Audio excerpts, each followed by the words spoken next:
Ikaze kuri Kadu Studio nanone uyu munsi nyuma y'iminsi twari tumaze tudahura nongeye kugarukana aka kantu. Ibintu bitanu cyangwa se bitandatu utaruzi ku mushahara. Mu by'ukuri aha hanze tuzabona abantu baguha ubuhamya kubwira ukuntu yagiye adepoza inkweto ikamuhengamira. Nanjye bikubwira ibi ngibi byambaye. Turi kumvikana.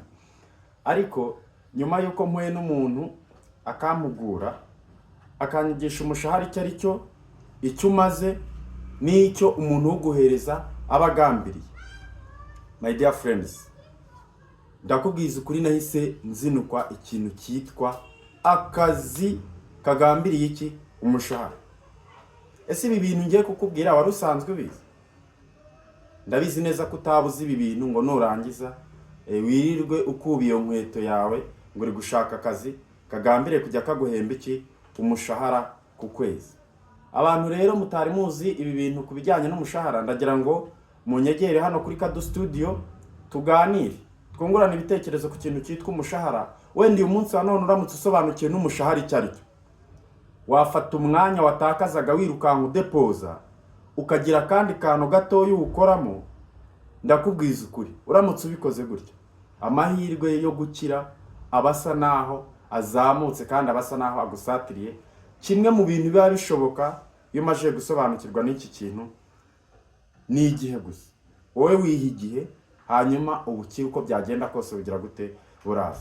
Karibu rero hano kuri Kadu Studio tumenye bimwe mu bintu tutari tuzi kuki ku mushahara, ndetse abantu benshi bakunze kugira gute kuduhisha. Uyu munsi wa none nje kukubwira ko umushahara ntuzigera ugira ute ugukiza, kuko boss wawe ntabwo ari umusazi muri ubwo buryo bw'uko yaguhemba umushahara ugize ute ugukiza. Icyo ngicyo ni kimwe ku bintu ugomba kumenya ku bintu bijyanye n'iki n'umushahara. Muntu witwa umukozi, menya neza ko boss wawe ntabwo ari umusazi mu buryo yagukiza binyuze mu kuguhemba iki umushahara. Ntibibaho niba unibwira ko ukize kubera uwo mushahara, ndagira ngo nkubwire ko noneho wowe uramutse wikoreye ubwawe ubwo bukire ubona, ndabizi neza ko bwakwiyongera. Icya kabiri ukwiye kumenya ku mushahara, umushahara wawe ntabwo ujya wiyongera. Noneho hano ukwiye kwibaza ngo mbese n'ibyo mukoresha nabyo ntabwo byiyongera.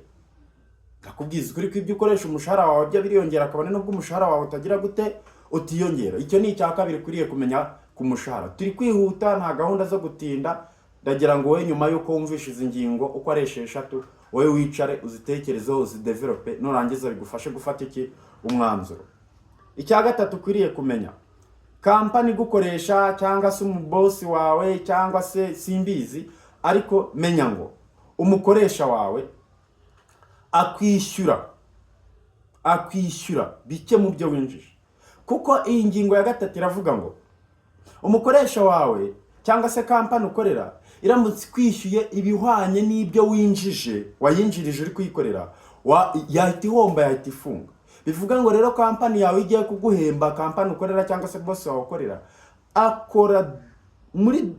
akoramo utuntu duke muri biriya byinshi wagize ute winjije, yanze akagira gute akatuguhereza. Turi kumvikana?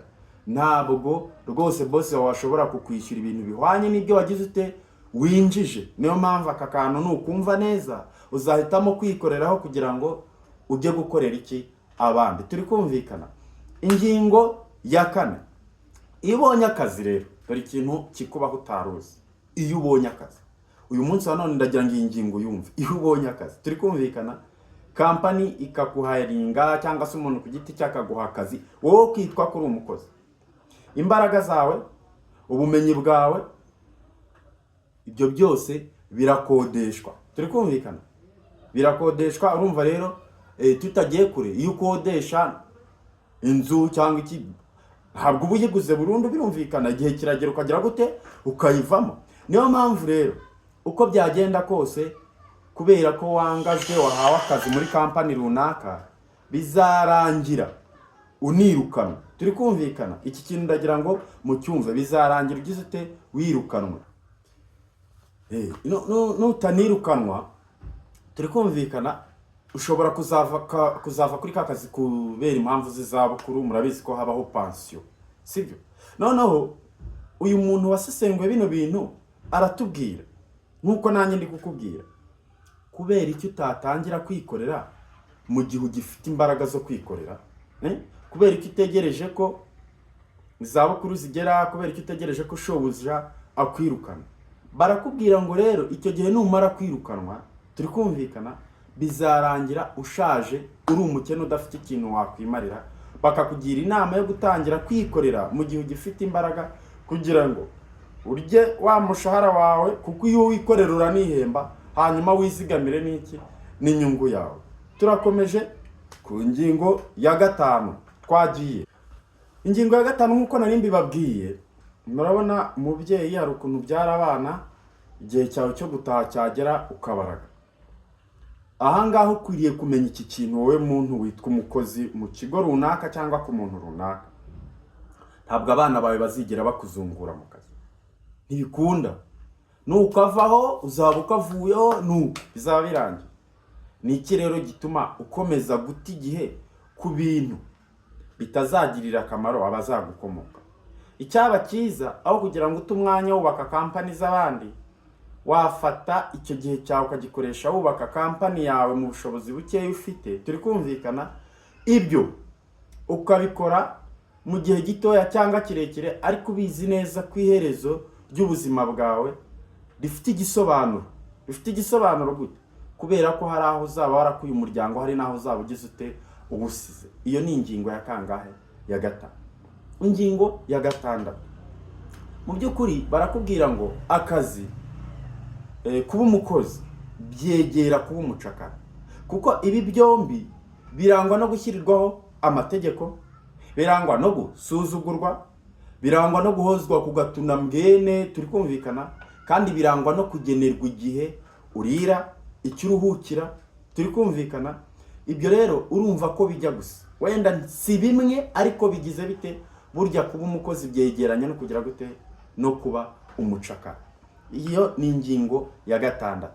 Tugaruke ku ngingo ya 7. Mwibutse uracyari kumwe na Kado Studio. Turi kumvikana. Hano urakora subscribe, ubisharinge n'abandi bantu wabuzi bakora akazi. Reka nkubwire, nta cyubahiro kiri mu kubukorera abandi, nta na kimwe.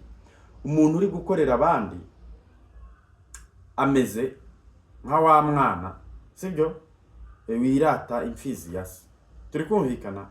Ameze nka wa mwana ushobora kureba umwana uri kugenda mu modoka ise yamuguriye, ushobora kureba uri kugenda ku igare yiguriye, yarangiza akagira gute akamuseka, kuko uri kugenda mu modoka so yakuguriye. Nipfa ntuzashobora no kuyikoresha, ndakubwiza ukuri. Nyamara mu gihe wa wundi azi inzira yanyuzemo kugira ngo abone rya gare, bizatuma amenya n'inzira azanyuramo mu kurikoresha igihe ryagize gute ryapfuye. Ngira ngo aka kantu ukumve neza. Iyo ari ingingo ya kangahe?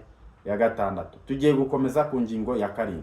Barakubwira ngo umushahara wawe, niba udashobora kwishyura fagitire zawe zose z'ibyo ukeneye, ngo hanyuma ugire makeya wisigariza nyine yo kwizigama, itegura ubukene igihe uzaba usezeye ka kazi kawe. Birababaje, birababaje, kuko kimwe mu bintu byo ugomba kumenya nuko priske uhembwa menshi, priske nanone wumva ushaka gusohora menshi. Nta na rimwe wowe uhembwa uzigera ubona umushahara wawe uzukishyura fagitire z'ibyo ukeneye byose, warangiza ukagira nayo wizigama. Bizagorana. Cyakora kimwe mu bintu nzi biba nuko wenda umukoresha wawe ajya agira utufaranga gukata, barangiza bakadushyira muri biriya bigo by'ubwiteganyirize bw'abakozi. Utwo nitwo uzagira gute uzatahira. Iyo ni ingingo ya kangahe? Ya 7. Kwitegura ubukene mu gihe cyose umushahara wawe udashoboye kwishyura fagitire z'ibyo ukeneye byose, ngo nurangiza byibura unasigarane byibura ubwizigame bukeya bushobora kuzagufasha igihe uzaba uretse ka kazi. Ingingo rero ya 8 iraza kubiyihe. Kimwe mu bindi bintu ugomba kumenya, iyo ni ingingo ya 8 nababwiraga. Niba urya kubera ko wakoze, uyu munsi wa none utagiye mu kazi, bino ni ihame, bose arakwirukana ntabwo yaguhemba. Ni ikibazo rero. Niba urya rero ari uko wakoze, tangira utekereze ngo igihe warwaye, igihe wagize ubumuga wenda bw'umubiri butuma udakomeza ka kazi, bizagenda bite? Iki gihe rero nta kindi kintu kizakubaho, inzara izakwica, kuko urya kubera ko wakoze. Urya kubera ko shobuja yakubwiye ngo akira irya. Turi kumvikana? Bivuga ngo rero igihe utabashije gukora ibyo shobuja yagushinze uzicwa n'iki? N'inzara. Niyo mpamvu rero uyu munsi wa none ngiri kuguhamagarira kureba kure, gucana maremare. Turi kumvikana? Ukamenya itandukaniro riri hagati yo kubaho kubera umushahara no kubaho kubera inyungu. Hitamo uyu munsi kubaho kubera inyungu kuruta uko wabaho kubera iki? Umushahara. Ingingo ya 9 tugiye gukomeza tuganiraho. Turi gusatira umusozo, nizere ko ntabarambiye. Still ni Kadi Studio. Ukore subscribe, ukore share ku bandi bantu kuko tuno tuntu ndabizi neza ko ari utw'ingenzi. Please, ni utw'ingenzi nkurikije ubushomeri buri hano hanze, nkurikije ukuntu umuntu ahera ku mwaka wa mbere agisoza amashuri ye mu kwezi kwa mbere applyinga akazi agenda deposa inkweto igahengama. Utu tuntu ni utw'ingenzi, utu tuntu twakumotiva nkuko nanjye twabinkoze. Jewe nabaye motivated n'izi ngingo ndimo nkubwira. Niyo mpamvu nifuje kugira gute kuzigusangiza kugira ngo wewe wakoze subscribe hano kuri Kadi Studio my friend, byibura ntabwo nshoboye kubona ubundi buryo ngushimiramo, ariko byibura utu tuntu tugira gute tugufashe, dutume ufunguka kandi dutume iterambere ryawe rirushaho kugira gute kwihuta. Twakomeje rero kuri iyo ngingo ya 9. Kuba umukoreshwa, mumbabarira hano, kuba umukoreshwa nkuko nabivuze no haruguru bijya gusa gato no kuba umucakara, kuko habwa amategeko uracunaguza, uzaba umutware igihe ki. Aka niko kantu nshaka kuwibaza my friend. Wari uzi kutemerewe kubyimba mu makote? Uri kumva? Cyambona harimo abantu babyimba mu makote, cyangwa ukabona umwana arabyimba kuri vora y'imodoka itari yawe, nta wowe ukwiye kuyibyimba wowe. Aho ukwiye kwitwara witangiriye itama. Nta soni. Uratinyuka ugafata vora ugatwara imodoka waranza wanyura no ku muntu mwiganye ari gusunika imizigo, cyangwa se yikoreye igitebo cy'inyanya ze yahinze ajyanye ku isoko, warangiza ukamurebana agasuzuguro muri televiziyo. Nta soni. Iriya modoka utwaye watari yawe. Tekereza neza. Tangira utekereze neza wowe. Ntabwo uzigera uba umutware w'iyo modoka kubera ko ntabwo ari yawe. Turi kumvikana? Niduhamagara abatware uriya zaza ari umutware w'umurima we n'inyanya ze, we ntabwo uzigera uzamo, ahubwo hazaza shobuja. Turi kumvikana? We waguhaye akazi ko gutwara iyo modoka. Twihuse rero bano banje kandi ndabakunda murabizi. Reka tunyarukire ku ngingo ya 10 ari nayo ya nyuma duhita dufunga, ariko nanabasaba ngo usoze kumva kino kiganiro ufata umwanzuro kandi ureba kure w'icyo wakora, w'icyo wagira gute wakora gitandukanye n'ibi bintu bibiri. Aho kubaho kubera umushahara, wabaho kubera iki? Inyungu. Akantu ka 10 rero ngira ngo tuganireho. Ni akantu mu by'ukuri nujya kuri internet urabisangaho. Ku rutonde rw'abakire ku isi rwa Forbes magazine, ku bantu bakunda gusoma itangazamakuru byo kuri internet, Forbes magazine murayizi. Ku rutonde rw'abakire ku isi muri kino kinyamakuru cya Forbes magazine, nta na rimwe uzigera usangaho umukire ubikesha umushahara. Bayandi magambo, mu bakire bose dufite ku isi nta muntu uhari wakijijwe n'umushahara. Kumva rero kuzakira ubikesheje umushahara, kumva uzakira ubikesheje umushahara, reka mubwire, ntawe waba utanaye na wa musinzi wasinze yayoberwa inzira imucyura, bagira ngo bamuranda tata yanze akabasubiza ngo nabonye inzu zizenguruka nanjye ntegereza ko iyangira agira gute iransanga hano narangiza nkinjira. So ndabakunda cyane rero, Imana ibahe umugisha. Hano still ni kuri Kadi Studio. Icyo twaganiragaho ni bimwe mu bintu utaruzi ku mushahara. Ibi bintu utaruzi ku mushahara umenye ni bituma uhumuka, utangire wige kubaho kubera inyungu aho kubera umushahara. Turi kumvikana? Imana rero ibahe umugisha. Ciao nakagaruka kuri Kadi Studio. Ngiye kwivugurura, ndacyari kwisuganya negeranya utuntu tw'udukoresho kugira ngo ubutahange mbaha content zifatika kandi n'amajwi aze ari fresh n'amashusho aze ari fresh. Ciao. Imana ibahe umugisha.